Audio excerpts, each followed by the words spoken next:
အားလုံးပဲမင်္ဂလာပါကျမတို့အရင်ဗီဒီယိုတုန်းက Who am I ဆိုပြီးတော့မေးခွန်းထုတ်ခဲ့တယ်ပြီးတော့လူအများရဲ့ပြောစကားမှာလမ်းဆုံးပြီးတော့နေတဲ့အခါကြလို့ရှိရင်ကိုယ့်ရဲ့ကိုယ်ပိုင် identity ပျောက်တယ်ဆိုတဲ့ဟာကိုလည်းသတိထားမိခဲ့တယ်ကျမတို့တွေကလေမိသားစုပတ်ဝန်းကျင်အတိုင်းဝိုင်းကအစင်းသင့်ချပေးထားတဲ့သတ်မှတ်ချက်တွေညှော်လင့်ချက်တွေကိုပြန်လည်တုံ့ပြန်ဖို့အတွက်ခွန်အားတွေသိပ်ပြီးတော့ရှိခဲ့ကြအောင်အဲ့တော့ကျမတို့မေးကြမှာပေါ့ဟုတ်တယ်သိတယ်ဒါပေမဲ့အခုလိုမျိုးကိုမကြိုက်တဲ့အနေအထားတစ်ခုကိုမကြိုက်တဲ့ဘဝတစ်ခုကနေပြီးတော့မှပြောင်းလဲဖို့ရုံးထွက်ဖို့အတွက်ဘယ်လိုလုပ်ရမလဲမသိဘူးဒီနေရာမှာပဲအများတန်းတပွဲလေလေဖြစ်နေတယ်ဆိုပြီးတော့မှမေးကြတာပေါ့နော်ဒါကြောင့်မို့လို့ဒီနေ့ဗီဒီယိုမှာကျမကဒီလိုမျိုးမကြိုက်တဲ့အနေအထားတစ်ခုဘဝတစ်ခုကနေပြီးတော့မှရုံးထွက်လို့ရနိုင်တဲ့အချက်၅ချက်ကိုပြောပြပေးချင်ပါတယ်ဒါပေမဲ့တစ်ခုကြိုပြီးတော့မှပြောပြထားချင်တာကကျမတို့ကကိုမကြိုက်တဲ့အနေအထားတစ်ခုကိုမကြိုက်တဲ့ဘဝတစ်ခုကနေပြီးတော့မှပြောင်းလဲဖို့အတွက်ဆုံးဖြတ်ချက်ချရမယ်တတိရှိရမယ်ပြီးတော့ကိုဆုံးဖြတ်ထားတဲ့အတိုင်းရှေ့ဆက်ပြီးတော့မှရှောက်ရမယ်ဘာကြောင့်လဲဆိုတော့လေဒီအခုကျမပြောသွားပြီးမြဲအချက်တွေအကုန်လုံးကသူများကကျမတို့အတွက်ကိုလာပြီးတော့မှလုပ်ပေးလို့မရဘူးအုံဖွားဟိဆိုပြီးတော့မှလည်းလုပ်လို့မရဘူးကိုယ်တိုင်ကဒီလမ်းကြောင်းပေါ်မှာရှောက်မှာကိုယ့်ရဲ့ဘဝကလည်းကိုလိုချင်တဲ့အတိုင်းဖြစ်ဖြစ်ချင်းပုံစံပြောင်းလာမှာဖြစ်တဲ့အတွက်ကြောင့်မို့လို့ကိုလုံးမှကိုရမှာပါနော်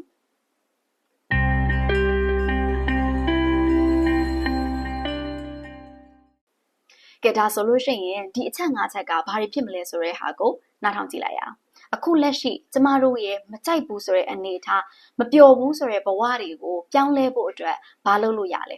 နံပါတ်1လက်ရှိအနေအထားကိုမညာတမ်းမညာတမ်းမြင်အောင်ကြည့်ရမှာပါအထူးသဖြင့်ကျမတို့ဘဝရဲ့ဘယ်အပိုင်းကပြောင်းလဲဖို့ခက်နေတာလဲပြီးတော့ဘာကြောင့်မို့လို့မပြောင်းလဲနိုင်တာလဲဆိုတဲ့ဟာကိုမြင်အောင်ကြည့်ရမှာပါကျမတို့တွေကလေကျမတို့ရဲ့ဘဝမှာဘယ်ဟာကိုမကြိုက်ဘူးလဲဆိုတဲ့ဟာကိုတော့သိတယ်ဒါပေမဲ့အဲ့ဒီမကြိုက်ဘူးဆိုတဲ့ဟာတွေကိုပဲနေ့တူကထက်ခါတလဲလဲလုံးမိနေတဲ့ဟာမျိုးလဲဖြစ်တတ်ကြတယ်ဒါတွေနဲ့ပတ်သက်ပြီးတော့လေကျမတို့ကိုဘယ်သူမှလာပြီးတော့မှမေးခွန်းထုတ်ပေးမှာမဟုတ်ဘူးဒါကြောင့်မို့လို့ကိုကိုပြန်ပြီးတော့ပဲသုံးသပ်ရမယ်မေးမြန်းရမယ်ဘယ်အပိုင်းတွေကငါအတွက်ကိုခက်ခဲနေစေတာလဲဘယ်နေရာမှာငါကပိတ်မိနေတာလဲဘာကြောင့်မို့လို့မပြောင်းလဲနိုင်တာလဲဆိုတဲ့ဟာကိုသေချာကြည့်ရမယ်လူတော်တော်များများကလေသူတို့ရဲ့ဘဝမှာမကြိုက်ဘူးဆိုတဲ့အနေအထားတစ်ခုရှိနေခဲ့တယ်ဆိုရင်တော့မှဒီအချက်၃ချက်ကြောင့်မလို့ပြောင်းလဲဖို့ဝင်လင်းနေကြတယ်ပထမတစ်ချက်ကဘာလဲဆိုတော့ကြောက်တာပေါ့ဘာကိုကြောက်တာလဲလို့မေးလို့ရှိရင်ဥပမာကိုကတစ်ခုခုပြောင်းလဲလိုက်မယ်တစ်ခုခုကိုရုံးထွက်လိုက်မယ်ဆိုလို့ရှိရင်ငါ့ကိုလူတွေကဘာပြောကြမှာလဲသူတို့ကငါ့ပေါ်ကိုဘလို့အမြင်တွေပြောင်းသွားမှာလဲဆိုတဲ့ဟာကိုကြောက်တာသူများရဲ့အမြင်နဲ့ကိုယ့်ပေါ်မှာရိုက်ခတ်လာမယ့်ဟာတွေကိုကြောက်တယ်ဒုတိယတစ်ချက်ကဘာကိုကြောက်တာလဲဆိုလို့ရှိရင်ကိုငကိုရှိနေပြီးသား comfort zone ပေါ့နော်ဒီကောင်းသည်ဖြစ်စေဆိုးသည်ဖြစ်စေကိုယ့်ဘာသာကိုတိဆောက်ထားတဲ့အရာလေးတစ်ခုကိုပျက်စီးဆုံးရှုံးသွားမှကြောက်တာနောက်ဆုံးတစ်ခုကကြတော့အဆိုးဆုံးလို့ပြောလို့ရတယ်အဲ့ဒါဘာလဲဆိုတော့အခုလက်ရှိဘဝထက်ကိုယ့်အတွက်ပို့ပြီးတော့မှကောင်းတဲ့အနေအထားတစ်ခုဟာငါအတွက်မဟုတ်ဘူးငါနဲ့မထိုက်တန်ဘူးဆိုပြီးတော့မှအဲ့ဒီဟာကိုတွေးပြီးတော့ကြောက်တာအဲ့ဒီအချက်တွေကတကယ်တမ်းပြောရမယ်ဆိုလို့ရှိရင်ကိုပြန်ပြီးတော့လှည့်စားနေတာပေါ့တလွဲယုံကြည်မှုတွေလို့လည်းပြောလို့ရတာပေါ့နော်ဒါကြောင့်မို့လို့နံပါတ်1အချက်အနေနဲ့အခုလက်ရှိဘဝကနေပြီးတော့မှကိုမကြိုက်ဘူးကိုပြောင်းလဲခြင်းတယ်ဆိုလို့ရှိရင်ခုနပြောသလိုပဲဘယ်အရာတွေကငါ့ကိုကြောင်ပိတ်မိနေစေတာလဲဘယ်အပိုင်းကိုငါကပြောင်းလဲဖို့ခက်ခဲနေတာလဲဆိုတဲ့ဟာကိုကိုစပြီးတော့မှမေးခွန်းနေမေးပြီးတော့မှအဖြေရအောင်ရှာပါကျမတို့ရဲ့ဘဝမှာကိုမကြိုက်တဲ့အနေအထားတစ်ခုကြောင်ပိတ်မိနေရဆိုတဲ့အနေအထားလမ်းပြောက်တယ်ဆိုတဲ့ခံစားချက်တွေဖြစ်လာလို့ရှိရင်ရုံးထွက်ဖို့တွန်းလှန်ဖို့အတွက်လုပ်လို့ရတဲ့နောက်တစ်ချက်ကဘာလဲဆိုတော့သူများရဲ့ပြောနေတဲ့စကားသံတွေကိုနားယောင်နေမဲ့အစားကိုယ့်ရဲ့ရင်ထဲကလာတဲ့စကားသံပေါ့နော် inner voice ကိုသေချာနားထောင်ကြည့်ပါလူတွေဆိုတာကလေပတ်ဝန်းကျင်နဲ့တဟဇာတဖြစ်အောင်နေကြတာဖြစ်တဲ့အတွက်ကြောင့်မို့လို့တခုခုဆိုလို့ရှိရင်ကျမတို့ကသူတို့ရဲ့အကြံဉာဏ်တွေကိုတောင်းတယ်။နောက်ကျမတို့ရဲ့ရွေးချယ်မှုတွေကမှန်ရဲ့လားဆိုပြီးတော့မှထောက်ခံမှုတွေရှာကြတယ်။သူတို့ကလှုပ်ဟိအဆင်ပြေတယ်ဆိုတဲ့ခါကျတော့မှကျမတို့ကလှုပ်ရဲတယ်ပေါ့။ဆိုတော့ဒါတွေကိုမလုပ်ရဘူးလားလို့ပြောလို့ရှိရင်အတိုင်းအတာတစ်ခုတည်းနားထောင်လို့ရတယ်လှုပ်လို့ရတယ်ချင့်ချိန်သုံးသပ်လို့ရပါတယ်။ဒါပေမဲ့ကိုယ့်ရဲ့ ပေါ့နော်ဒီရင်ထဲကအတန်ပေါ့ခုနပြောသလို inner voice ကမိမ့်မိန်သွားတဲ့အထိတော့သူတို့ရဲ့ပြောတဲ့ဟာတွေကိုအကျွမ်းမဲ့ယုံကြည်တဲ့ဟာမျိုးကျမတို့လုပ်ဖို့မလိုအပ်ဘူးနော်သူတို့ရဲ့ပေးတဲ့အကြံဉာဏ်တွေစကားတွေကိုချင့်ချိန်သုံးသပ်ကြည့်ပါကိုယ့်ရဲ့တကယ်ခံစားနေရတဲ့လက်ရှိဖြစ်နေတဲ့အနေအထားနဲ့ပြန်လဲချိန်ညှိပြီးတော့မှဘလောက်တိုင်းတာဒီယုံကြည်လို့ရနိုင်တယ်လေဆိုတဲ့ဟာကိုပြန်သုံးသပ်ပြီးတော့မှဆက်ရှေ့ဆက်ပြီးတော့လုပ်ပါနောက်တစ်ခုရှိတာကလေကျမတို့ရဲ့ inner voice ဆိုတဲ့ဟာကကြောက်တဲ့စိတ်တွေလိုမျိုးသူကအတန်အကျယ်ကြီးနဲ့တွားဖြဲပြီးလာတဲ့ဟာမျိုးတော့မရှိဘူးသူကအယမ်းကိုတိုးတိုးတိတ်တိတ်ညင်ညင်တသားလေးနဲ့ပဲလာတယ်ဒါပေမဲ့သူ့ရဲ့တက်ရောက်မှုအားကတော့အယမ်းကြီးမာတယ်ဒါပေမဲ့ခက်တာကလေအဲ့ဒီရင်ထဲကအတန်ကတခါတလေမှာပေါ့နော် logic လို့ခေါ်တဲ့ဟာဖြစ်နိုင်ရဲ့လားမဖြစ်နိုင်ဘူးလားဆိုတော့ဟာတွေရဲ့နောက်အကြောင်းပြချက်တွေပေါ့ reasons တွေနဲ့ fear of judgment လို့ခေါ်တဲ့သူများရဲ့ဝေဖန်သုံးသပ်မှုတွေနဲ့လွှမ်းမိုးလိုက်မယ်ဆိုလို့ရှိရင်အဲ့ဒီအတန်လေးကပျောက်သွားတယ်။ဒါဆိုလို့ရှိရင်ဒီရင်ထဲကအတန်တိုးတိုးလေးကိုဘယ်လိုနားထောင်ရမလဲလို့မေးလို့ရှိရင် again အခုနပြောသလိုပဲကိုမေးခွန်းထုတ်ရမယ်။ Okay ငါဒီဘဝကိုမကြိုက်နေဘူး။ငါဒီအနေထားကိုမကြိုက်နေဘူး။ငါပြောင်းလဲခြင်းတယ်ဆိုလို့ရှိရင်ပြောင်းလဲခြင်းတယ်ဆိုတဲ့ဟာနဲ့ရက်မနေပဲနဲ့ငါပြောင်းလဲလိုက်ပြီးပြောင်းလဲသွားပြီဆိုတဲ့ဘဝတစ်ခုကိုကိုကမှန်းကြည့်ပြီးတော့အဲ့ဒီအချိန်မှာဖြစ်လာမယ်ကိုယ့်ရဲ့ emotions တွေခံစားချက်တွေကဘယ်လိုရှိမလဲဆိုတဲ့ဟာကိုရအောင်ခံစားကြည့်မြင်ကြည့်ပါဘာလို့လဲဆိုတော့အချိန်တော်တော်များများမှာကျမတို့ရဲ့ခံစားချက်တွေကကျမတို့အတွက်လိုချင်တဲ့အဖြေကိုအမြဲပေးပြီးသားပါအဲ့တော့သူများတွေရဲ့ပြောနေတဲ့အစကားတွေသူများတွေရဲ့ပေးနေတဲ့အကြံဉာဏ်တွေကိုကိုယ့်စီမှာ information တစ်ခုပေါ့အချက်လက်တစ်ခုအနေနဲ့ပဲယူဆပြီးတော့မှကိုယ့်ရဲ့ခံစားချက်တွေနဲ့ပြန်သုံးသပ်ပြီးတော့မှဘလို့ဆက်သွားမလဲဆိုတဲ့ဟာကိုဆုံးဖြတ်ချက်ချပါဟာအခုလက်ရှိအနေထားကိုတော့ငါမကြိုက်ဘူးဒီထက်ပိုပြီးတော့မှကောင်းတဲ့ဘဝတစ်ခုလည်းငါရောက်ချင်တယ်ဆိုလို့ရှိရင်နောက်တစ်ချက်ဘာလုပ်လို့ရလဲဆိုတော့ဒီအခုယူထားတဲ့တာဝန်တွေဝတ္တရားတွေကြားထဲကနေပြီးတော့မှကိုယ့်အတွက်တကယ်ပျော်ရွှင်မှုပေးနိုင်တဲ့အရာကဘာလဲဆိုတဲ့ဟာကိုရှာဖွေကြည့်ပါအဲ့တော့အခုလုပ်နေတဲ့ဟာတွေအကုန်လုံးကိုလွတ်ချလိုက်ပြီးတော့မှ passion နောက်ကိုပဲလိုက်လို့ပြောရဆိုလို့ရှင်တော့ဘယ်တရားမလဲနော်ဘာကြောင့်လဲဆိုတော့တော်တော်များများကလေကိုယ့်ရဲ့ passion ကိုယ့်ရဲ့စိတ်အားထက်သန်မှုကိုဘယ်ဟာလေးကိုတော့အရင်လှုပ်ချင်လဲဆိုတဲ့ဟာကိုတိတိကျကျမသိတဲ့သူကများတယ်အဲ့တော့ passion နောက်ကိုပဲလိုက်လို့ပြောလို့ရှိရင်ဘယ်ကိုလိုက်ရမလဲမသိဘူးဆိုတဲ့ဟာတွေဖြစ်တတ်တာပေါ့နော်အဲ့တော့ကျမကဘာပြောချင်လဲဆိုတော့လေလူတိုင်းမှာ24နာရီရှိတယ်ဆိုတော့အိတ်နေတဲ့အချိန်ကလွဲလို့ကြံတဲ့အချိန်မှာနိုးနေတဲ့အချိန်တွေမှာတစ်ခုမဟုတ်တစ်ခုတော့လုံနေမှာပဲအဲ့ဒီလုံနေတဲ့အရာတွေထဲမှာတေချာမြင်အောင်ကြည့်ဖို့ကလေโอเคဒီဟာလေးလုပ်တယ်ဆိုလို့ရှင်တော့ငါသိမ့်မပင်ပန်းဘူးငါစိတ်သိမ့်မပင်ပန်းဘူးဒီဟာလေးကိုပြောင်းပြီးတော့လုပ်ကြည့်တဲ့အခါကျတော့ငါပျော်တယ်ဆိုတဲ့ခံစားချက်လေးတွေကိုခံစားရတဲ့အချိန်လေးတွေရှိလိမ့်မယ်ဆိုတော့အဲ့ဒီဟာလေးတွေကဘလောက်ထိပဲတေးကွေ့ဖြစ်တဲ့ပူစီကိစ္စလေးတွေပဲဖြစ်နေပါစေအဲ့ဒီဟာတွေကကျမတို့ရဲ့စိတ်အားထက်သန်မှုပေါ့နော်ခုနပြောတဲ့ passion ကိုပြောပြပေးနေတာလေဖြစ်ကောင်းဖြစ်နိုင်တယ်အဲ့ဒီ passion ကနေတဆင့်ကျမတို့တောက်လျှောက်ဘဝမှာတည်သွားလို့ရတယ်လှုပ်သွားလို့ရတဲ့ဘဝတက်ရည်ရွယ်ချက်ပေါ့နော် purpose ဆိုတဲ့ဟာကိုလည်းအများကြီးအနေနဲ့လမ်းကြောင်းပြပေးနိုင်တယ်ပေါ့နော်ဥပမာအားဖြင့်အခုဆိုလို့ရှိရင် billionaire ဖြစ်နေပြီဖြစ်တဲ့ Jeff Bezos ပေါ့သူကစာဖတ်ရတဲ့ဟာကိုရမ်းကြိုက်တယ်အရင်တော့ကသူက Wall Street မှာအလုပ်လုပ်တယ်1994ခုနှစ်မှာသူကအဲ့ဒီ Wall Street မှာလုပ်နေတဲ့ဟာကိုအလုပ်ထွက်ပြီးတော့ဘာပြောင်းလုပ်လဲဆိုတော့ car garage မှာစားအုပ်လေးတွေစပြီးတော့ရောင်းတယ်ဘာလို့လဲဆိုတော့ तू ကအဲ့ဒါကိုအယံဝါသနာပါတာ။ तू စိတ်ဝင်စားရတယ်။ तू စာအုပ်တွေနဲ့ပတ်သက်ပြီးတော့ပျော်မွေ့နေတာဖြစ်တဲ့အတွက်ကြောင့်မို့လို့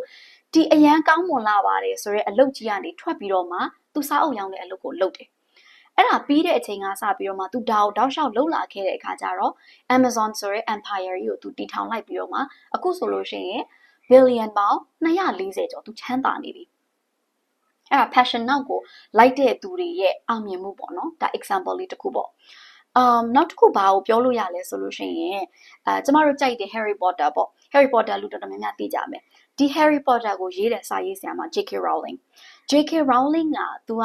single mom အဖြစ်နဲ့ပေါ့နော် like ကလေးတယောက်အမေအဖြစ်နဲ့ तू ရက်တည်ခဲ့ရတယ် तू အိမ်ထောင်ခွဲတယ်အဲ့ဒီအချိန်မှာ तू မှာအလုပ်လည်းမရှိဘူးဘဝကို तू ရုန်းကန်ရတဲ့အခါကျတော့ तू စိတ်ဓာတ်တွေကြတယ်ကိုတက်ပေခြင်းလောက်တဲ့အထိဖြစ်သွားတဲ့အနေအထားမျိုးတွေ तू ကြုံခဲ့ရတယ်ဒါပေမဲ့သူတကယ်ဘာကိုစိတ်ပါလဲဆိုရှင် तू စာရေးတာကို तू စိတ်ပါတယ်ဝါသနာပါတယ်အဲ့တော့ तू ဒီဘက်မှာခံစားနေရတဲ့ तू စိတ်တက်ကြနေရဆိုတဲ့ဟာတွေအကုန်လုံးကို तू အလုံးဝပုံအောပြီးတော့မှစာရေးတဲ့အထဲမှာပြန်ပြီးတော့မှ ဟိုပေါ့နော်အကုန်အားစိုက်ထုတ်လိုက်တယ်လို့ပြောလို့ရတယ်ပေါ့ဒါပေမဲ့နော် तू တကယ်စာအုပ်တွေရေးနေပြီးတော့မှဒီလို publishing deals တွေရဖို့ပေါ့နော် तू စာအုပ်ထုတ်ခွင့်ရဖို့အတွက်ကိုချက်ချင်းမရသွားဘူး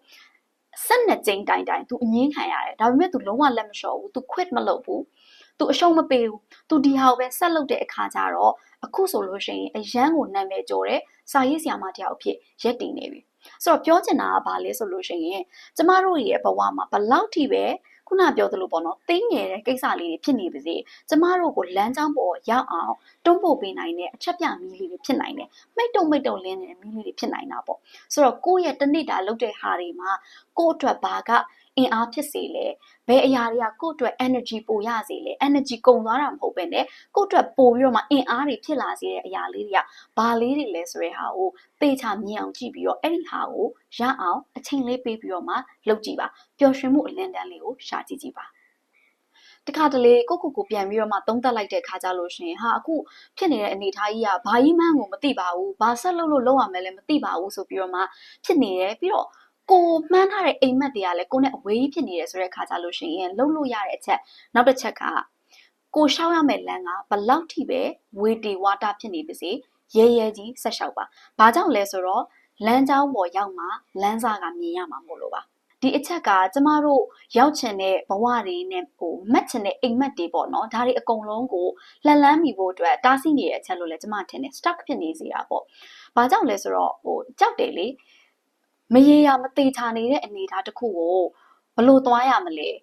ဆက်များလှုပ်လိုက်မိရဆိုလို့ရှိရင်ရှေ့ဆက်ရှောက်လိုက်မိရဆိုလို့ရှိရင်ငါအတွက်ပို့ပြီးတော့မှဒုက္ခရောက်သွားမလားဆိုတဲ့ဟာကိုကျမတို့ကကြံဖန်တွေးပြီးတော့ကြောက်တယ်အဲ့တော့ဘာလုပ်လဲဆိုလို့ရှိရင် okay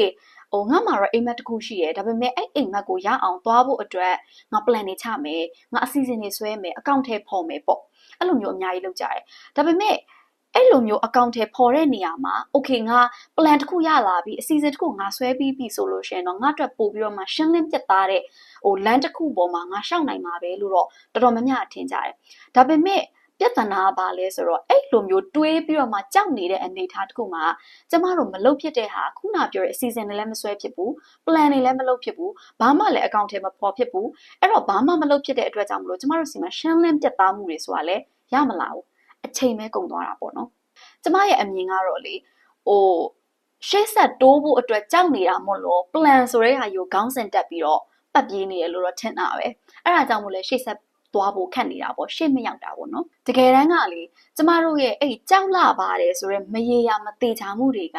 ကကျမတို့လိုချင်တဲ့အိမ်မက်တွေရဲ့အစဆိုလို့ရှိရင်ဘယ်လိုလုပ်မလဲကျမတို့အဲ့လမ်းကြောင်းပေါ်ရှောက်ရမှာမဟုတ်ဘူးလားတကယ်ကိုအောင်မြင်နေပြီးသားသူတွေနေရာတစ်ခုကိုရောက်နေတဲ့သူတွေဆက်ပြီးတော့မ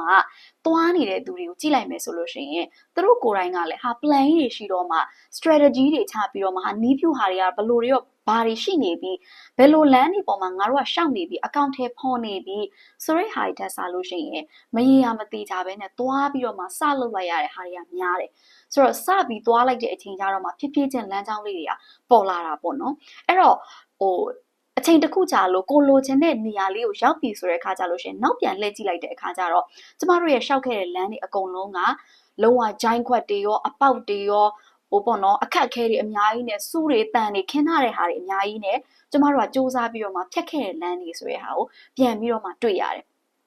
အဲ့ဒီရှောက်နေတဲ့အချိန်လုံးကကြတော့ခုနပြောသလိုပဲလမ်းတွေကဂျိုင်းနေအပေါက်တွေဖြစ်နေတဲ့အခါကျတော့ပြုတ်ကြတာလည်းရှိမယ်ပြန်ကုန်းတက်ပေါ့နောက်ပြီးတော့မှစူးတွေတန်တွေနဲ့ခင်းထားတဲ့လမ်းဖြစ်တဲ့အတွက်ကြောင့်မို့လို့လုံးဝသွေးတန်တရွှဲလည်းဖြစ်ရင်ဖြစ်မယ်သွေးရည်ထွက်မျက်ရည်ထွက်ပြီးတော့မှကြကုတ်ကြခဲနဲ့လှုပ်ခဲ့တဲ့လမ်းကြောင်းမျိုးတွေဖြစ်လိမ့်မယ်ဒါပေမဲ့ကိုကဒါကိုအရှုံးမပေးဘူး quit မလုပ်ဘူးရေးဆက်ပြီးတော့ရှေ့ဆက်သွားမယ်ဆိုလို့ရှိရင်ကိုလိုချင်တဲ့ဘဝကိုလိုချင်တဲ့အိမ်မက်နဲ့အများကြီးနှီးဆက်လာမှာရောက်တဲ့ဟာမျိုးလည်းဖြစ်သွားလိမ့်မယ်။ကြောင်ပိတ်မိနေတဲ့ဘဝတစ်ခုကနေပြီးတော့မှတွန်းကန်ရုံထွက်ဖို့အတွက်ဘာလုပ်ရမလဲဆိုလို့ရှိရင်တစ်ချိန်တစ်ခါတည်းမဟုတ်ပဲနဲ့နေ့တိုင်းမှာကိုလိုချင်တဲ့ဘဝစီကိုတွန်းပို့ပေးနိုင်တဲ့ conscious decision တေချာသိနေနားလည်နေတဲ့ဆုံးဖြတ်ချက်တွေချပြီးတော့မှအဲ့အတိုင်းကိုဆက်ပြီးတော့မှလုပ်သွားရမယ်။ကျမအပါဝင်ပေါ့နော်လူတော်တော်များများကဘယ်လိုမျိုးစဉ်းစားကြလဲဆိုတော့ငါဆုံးဖြတ်ချက်အကြီးတစ်ခုချလိုက်ပြီးငါဘယ်ဟာဘယ်လိုပြောင်းလဲလိုက်မလဲဆိုပြီးတော့မှအဲ့ဒီဆုံးဖြတ်ချက်ချပြီးတာနဲ့ကြံတဲ့ဟာတွေအကုန်လုံးကသူ့ဟာသူအလိုလျောက်လိုက်ပြီးတော့မှပြောင်းလဲမယ်လို့ထင်နေတာဒါပေမဲ့တကယ်တမ်းကျတော့လေဒီဆုံးဖြတ်ချက်ကြီးလုံးဝကိုပြင်းဖြစ်လာဖို့အတွက်က နေ့တိုင်းမှာ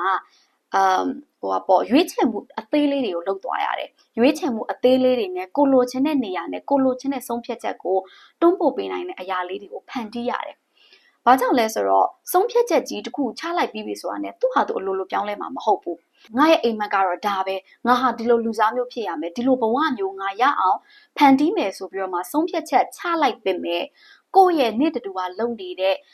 လေးအကျင့်တွေအပြုတ်အမူတွေတွေးနေတဲ့အတွေးခေါ်တွေကလိုက်ပြီးတော့မှမပြောင်းလဲဘူးအဲ့ဒီကိုလိုချင်တဲ့အိမ်မက်နဲ့ဘဝနဲ့ထပ်တူညီမှုမရှိဘူးဆိုလို့ရှိရင်ကျမတို့ရဲ့ဒ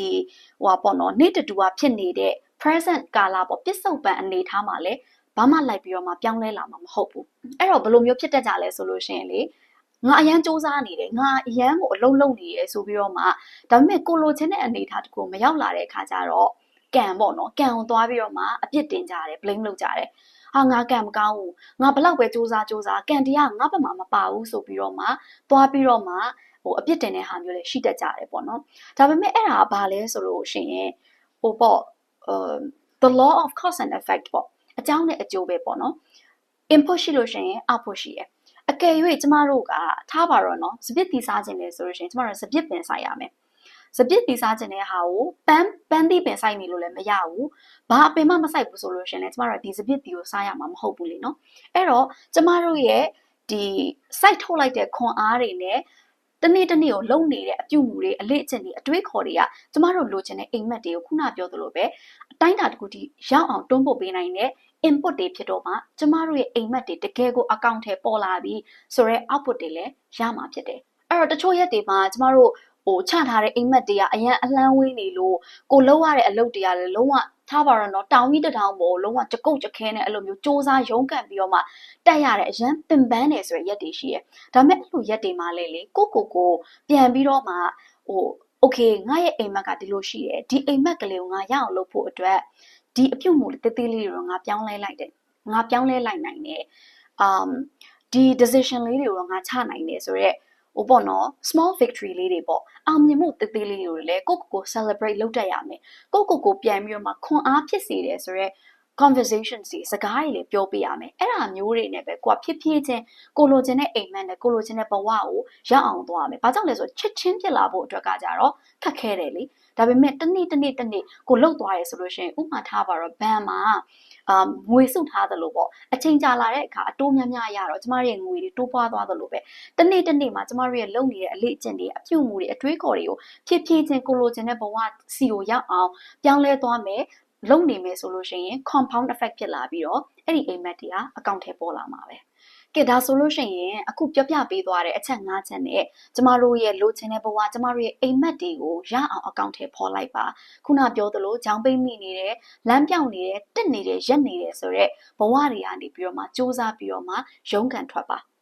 ဒီလိုမျိုးပြောင်းလဲလိုက်လို့ရုန်းကန်ထွက်လိုက်လို့လေကိုချစ်တဲ့သူတွေကိုယ့်ရဲ့ပတ်ဝန်းကျင်ကိုယ့်ရဲ့မိသားစုအတိုင်းဝိုင်းကိုထားပစ်ခဲ့တာမဟုတ်ဘူးသူတို့ကိုတကူကောင်းဆန်ဆန်နဲ့နင်တို့လည်းပါမလားလဲအရေးမကြီးဘူးဆိုပြီးတော့မှလုံနေရလဲမဟုတ်ဘူးအဓိကတော့ကိုယ့်ဘဝကိုရှောက်လန်းမှာဖြစ်တဲ့အတွက်ကြောင့်မလို့ကိုယ်တိုင်ကအနေတစ်ခါတစ်ခုရောရောက်ပြီဆိုလို့ရှိရင်ကိုချစ်ရတဲ့မိသားစုတွေကိုအများကြီးတွေ့ခေါ်နိုင်လိမ့်မယ်ကိုချစ်ရတဲ့သူတွေကိုယ့်ရဲ့မိတ်ဆွေတငယ်ချင်းတွေကိုလည်းကိုအများကြီးပြန်ပြီးတော့မှလမ်းကြောင်းပေါ်ရောက်အောင်ဆွဲခေါ်ပေးနိုင်လိမ့်မယ်အဲ့ဒီလိုမျိုးဖြစ်လာတဲ့အခါကျလို့ရှိရင်ကိုယ့်ရဲ့ဘဝပို့ပြီးတော့မှနေပျော်လာလိမ့်မယ်ဒါကြောင့်မို့လို့ဒီနေ့ပဲပြောင်းလဲဖို့အတွက်ဆုံးဖြတ်ချက်ကိုချစေချင်ပါတယ်ကျမတို့ကလေဒီသက်မှာဒီဘဝတစ်ခုပဲရှိတာเนาะအရင်ဘဝဘာဖြစ်ခဲ့လဲဆိုတာလည်းကျမတို့မသိဘူးနောက်ဘဝမှာဘာဖြစ်မလဲဆိုတာလည်းကျမတို့မသိဘူးဆိုတော့အခုလက်ရှိဘဝလေးမှာပဲကိုယ်စိတ်တိုင်းကြနေလို့ရအောင်စူးစမ်းကြမယ်ဖန်တီးကြမယ်ဆိုလို့ရှိရင်မကောင်းလားအခုကျမပြောခဲ့တဲ့အချက်တွေနဲ့ကိုက်ညီမှုရှိတယ်ဟာငါဒါတော့လုံနိုင်တယ်ဒီဟာမျိုးလေးတွေငါစပြီးတော့မှအကောင့်ထဲပေါ်ကြည့်မယ်လို့ inspire ဖြစ်သွားတယ်ဆိုလို့ရှိရင်ကျမရဲ့ The Life Lab channel လေးကို subscribe လုပ်ခဲ့ပေးပါ။ဘာကြောင့်လဲဆိုတော့ကျမတို့ရဲ့ဒီ channel မှာဒီလို conversations မျိုးတွေဒီလို topic မျိုးတွေဆက်ပြီးတော့မှကျမတို့ပြောပြပေးသွားမှာဖြစ်ပါတယ်။ပြီးတော့မှဒီ video ကိုနဲ့အတူတခြားသူတွေကိုမျှဝေပေးချင်တဲ့သူတွေရှိရဆိုလို့ရှိရင်လည်း share လုပ်ပေးပါပြန်ပြီးတော့မှမျှဝေပေးပါအားလုံးတူတူကျမတို့ရဲ့လိုချင်တဲ့ဘဝတွေကိုရအောင်သွားကြမှာပေါ့